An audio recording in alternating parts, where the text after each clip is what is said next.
Recording. All right. Welcome everybody to our Wednesday Healthy Hangout. And I'm Mitzi, and we are going to hear from Dot and her testimonial, who is Sarah. So, Dot, take it away. And if this is your first time here, we're very excited to have you here. Welcome, welcome, welcome. So, Dot. Okay, good evening, everyone. As she said, I'm Dot Behrens. I'm a certified Optavia coach. I've been a coach for 3 years, and I have lived the Optavia program for those 3 years and still living the Optavia program and love it. So, if there are some first-time viewers, thanks for joining. I was going to try and go through all different spectrums with the vitamins, with the 5-in-1 and 4-in-2 and 3-in-3 transition, and from the whole gamut. Even after some technical difficulties to begin with, we're going to overcome them. And I have asked Sarah to give her testimonial on why she started Optavia and how it's going. And she was gracious enough to be able to share. And you'll need to unmute yourself, Sarah.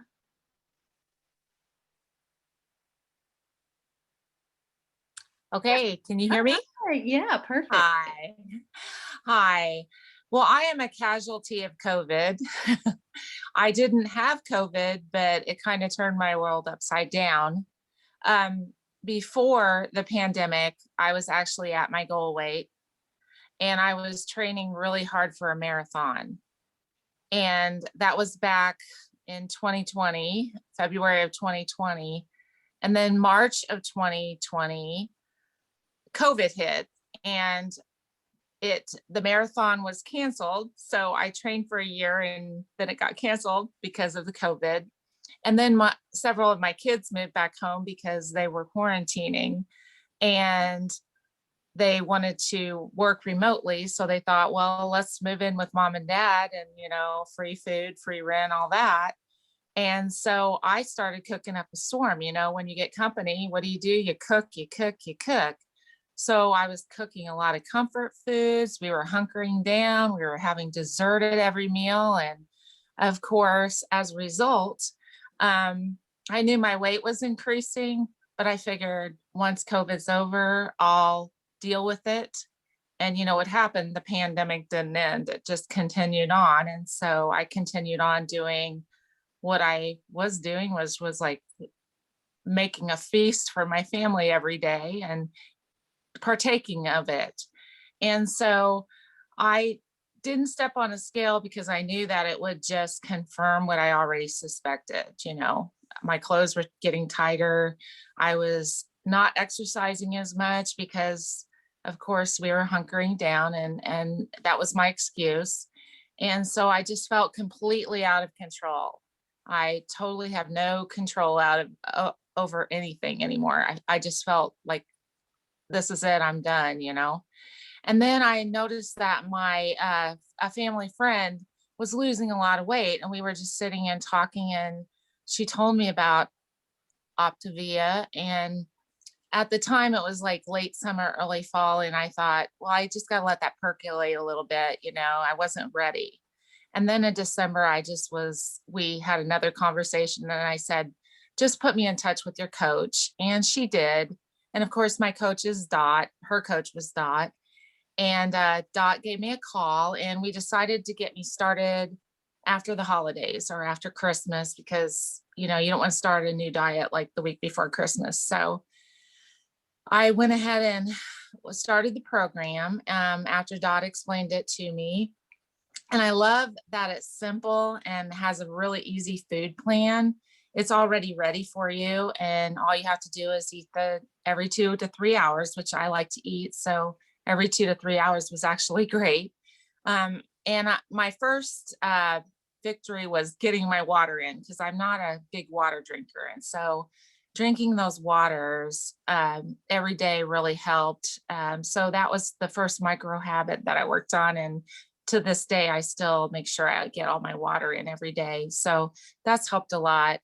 And I also love the community aspect, because I feel the positivity there is just a great thing. And they also have excellent recipe ideas and support.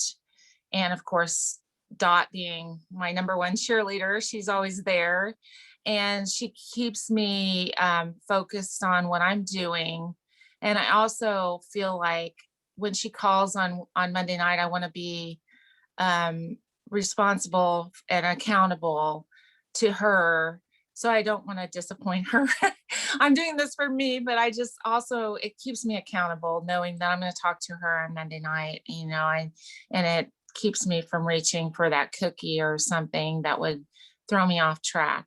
I also like the Habits to Health in the Life book. I've finally really gotten into them. And I think that they help you to kind of reframe the way that you think and behave. And they help you to make better choices every day, even small choices that don't seem like a big deal, but when they're compounded by many choices, it does make a big deal. And so those are things that help you to keep from falling back into the bad patterns that you're in. And my favorite part of this diet is that I finally feel like I got my life back. I feel like I have gained control, and that I can continue this on and remain in control of my life. Right now, I feel much better. I don't have heartburn anymore, which is something that I developed as I was like eating all the unhealthy, fatty foods all the time when COVID hit. And since I've been on the diet, I haven't had any heartburn. So I feel a lot better and I have a lot more energy. And it's been a great thing. I did start running again. And I did sign up for a marathon this fall. And I did get pretty hungry when I first started running again. And I talked to Dot, and she suggested that I do the 4 and 2 instead of the 5 and 1. And that just seemed to be the perfect fix because I don't get hungry anymore, and I have the energy that I need to go out and to run again. So I'm looking forward to this marathon this fall.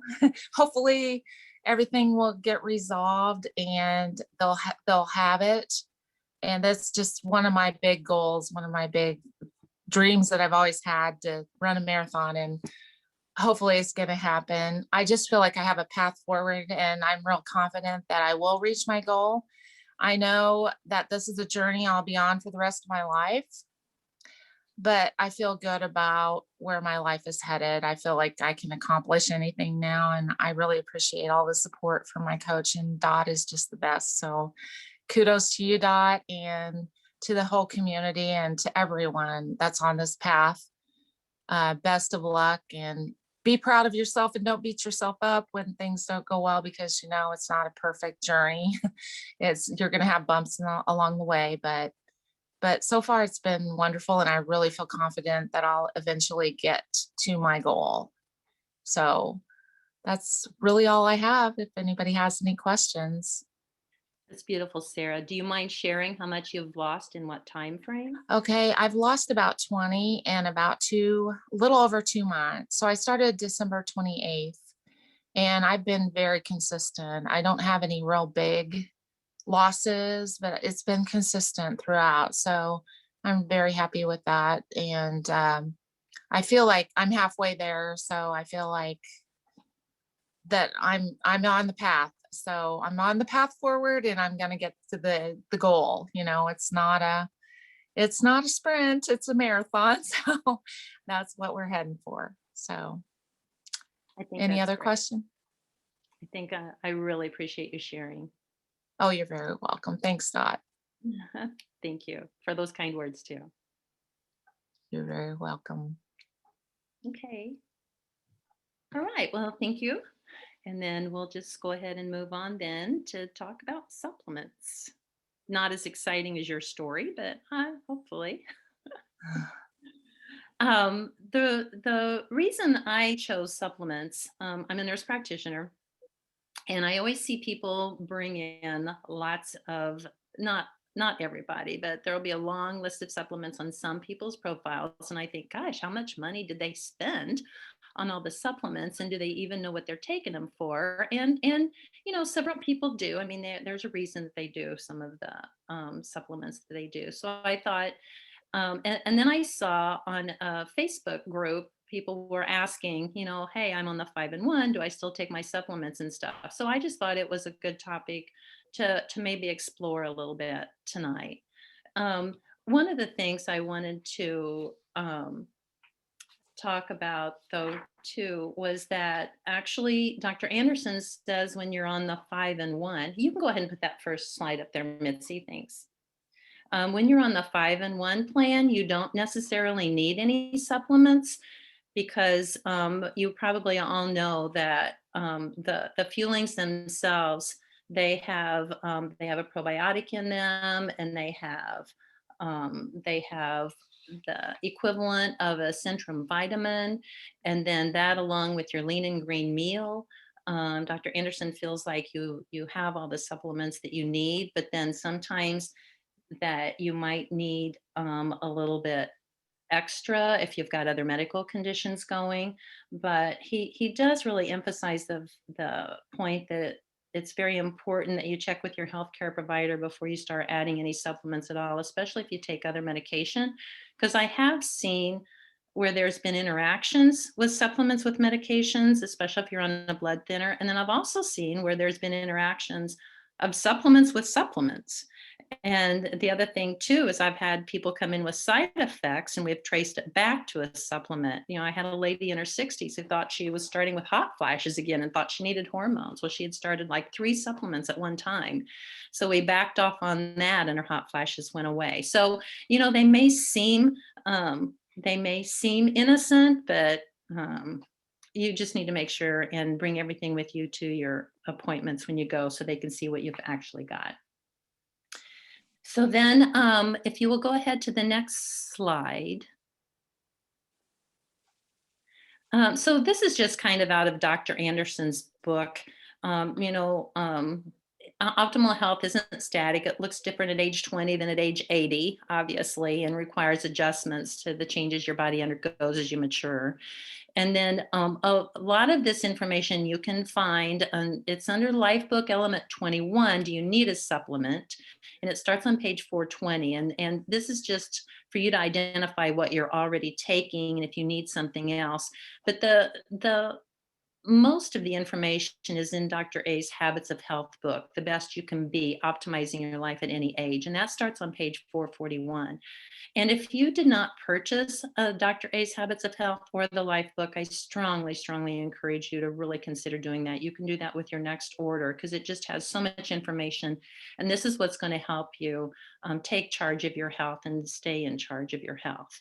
And so I did put in here, typically do not recommend taking the vitamin mineral supplements while on the 5-in-1 because it does have it's designed to meet your daily nutrient needs for protein, carbohydrates, fats, and 20 vitamins and minerals, and the Ganadin BC probiotic. And I don't know if everyone has heard that they are going to eventually fade out the MetaFast, the old MetaFast line.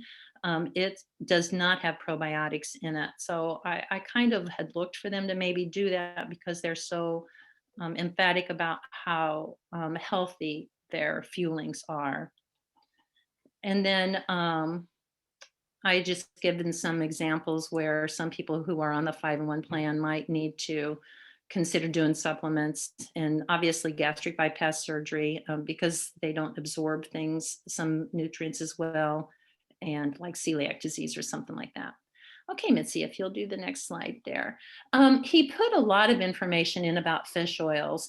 And so people always kind of wonder, what kind of omega-3s should you take and how much should you take?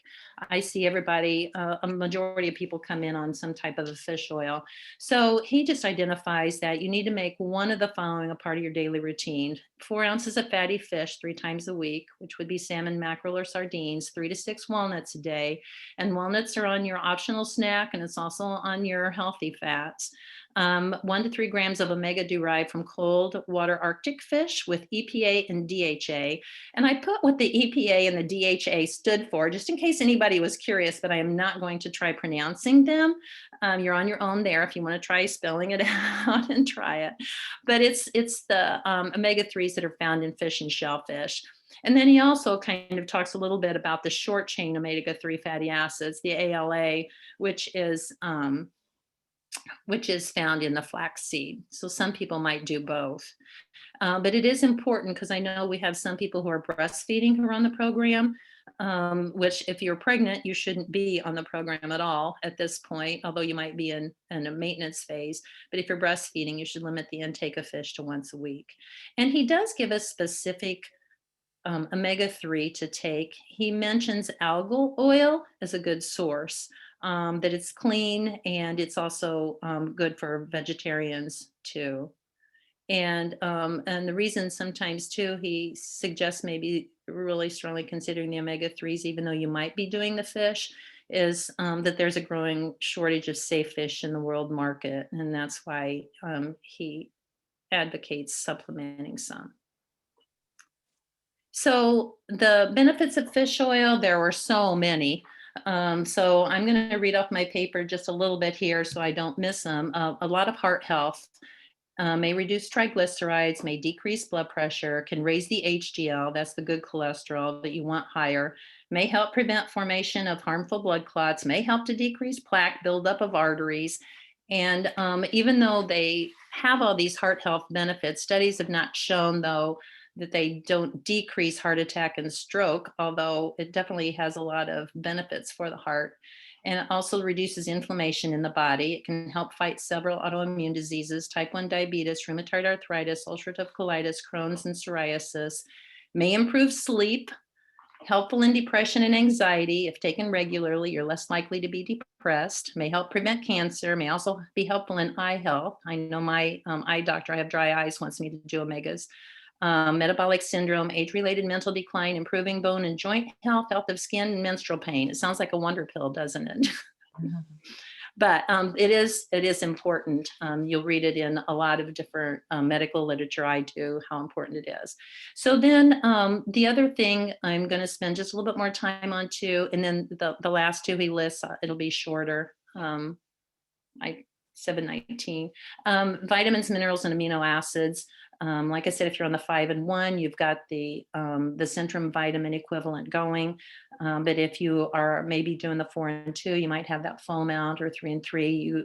He does recommend choosing a 1-a-day multivitamin specifically designed for your sex and age. And he also talks a lot about B complex vitamins. You might look into that. It definitely has a lot to do with the nervous system and energy, but you have to look if you're doing any other supplements whatsoever. When he gives numbers, you've got to add them all up. Some people don't realize that there's a lot of different vitamins and minerals in some of your other supplements. So do pay attention to that. You can get too much of the fat soluble vitamins A, D, E, and K. It can build up in your body, which usually they don't put a lot of that in a lot of your supplements, but do pay attention that there are just a couple that you can get too much of.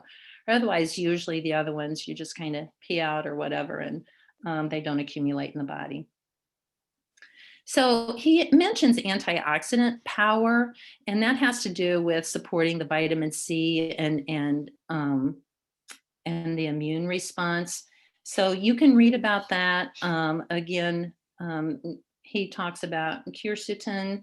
It's found in apples, onions, broccoli, and tea. The pycnogenol is a power antioxidant. I know I'll have some people who will come in on that. Lutein is found in kale, collard greens, spinach, and other green leafy vegetables. And I know it's in your eye vitamins. The lycopenes is very strong, and it's in high levels in cooked tomatoes. And if you'll notice, a lot of our lean and green recipes have tomatoes cooked in them. Very powerful for your immune system. And then just a little bit on minerals, calcium.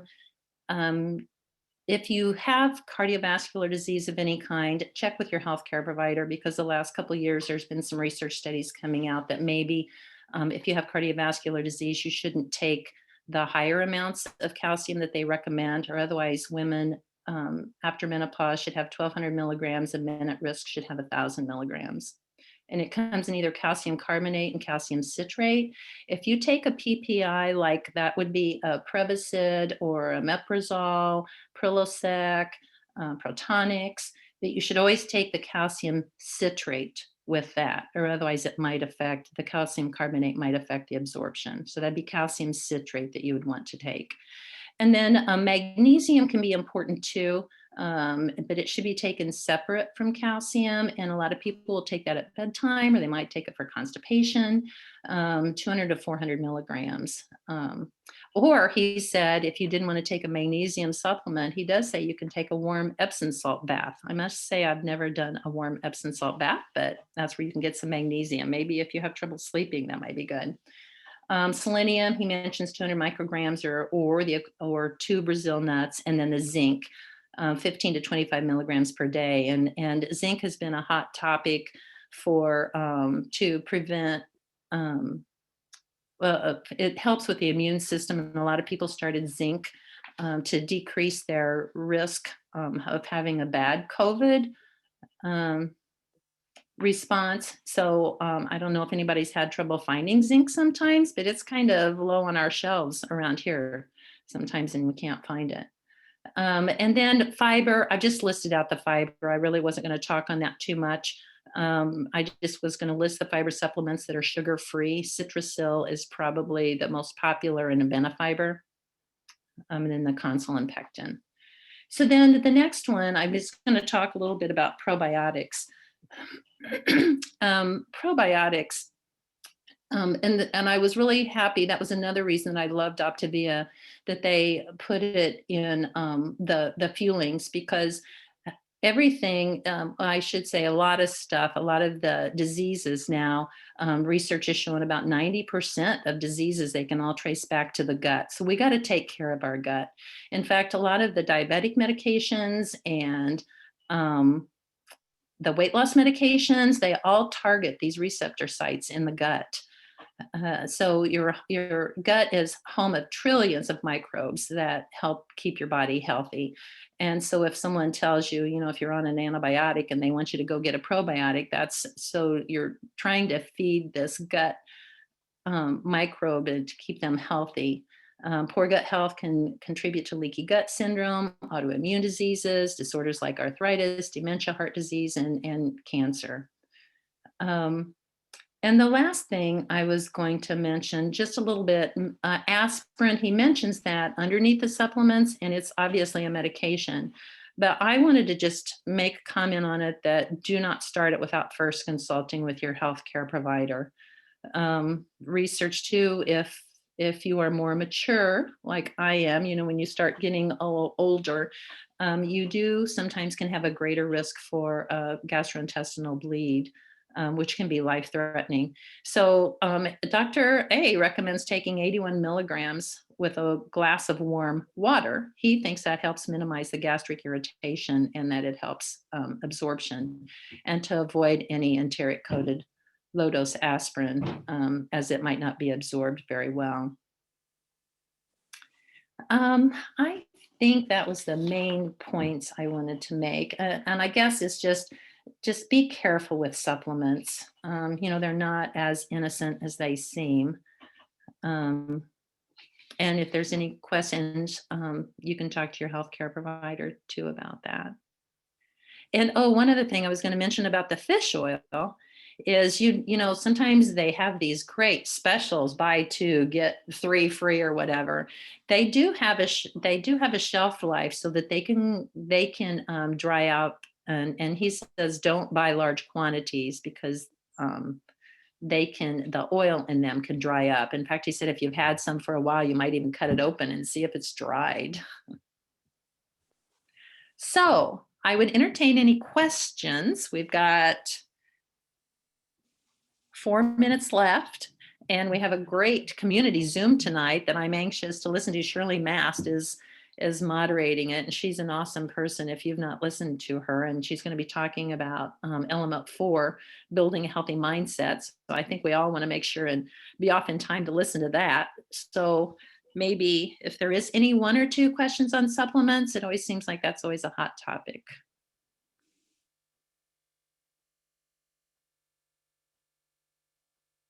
Well, I either explained everything very well, or everyone's on the 5-in-1 and they don't need any supplements, or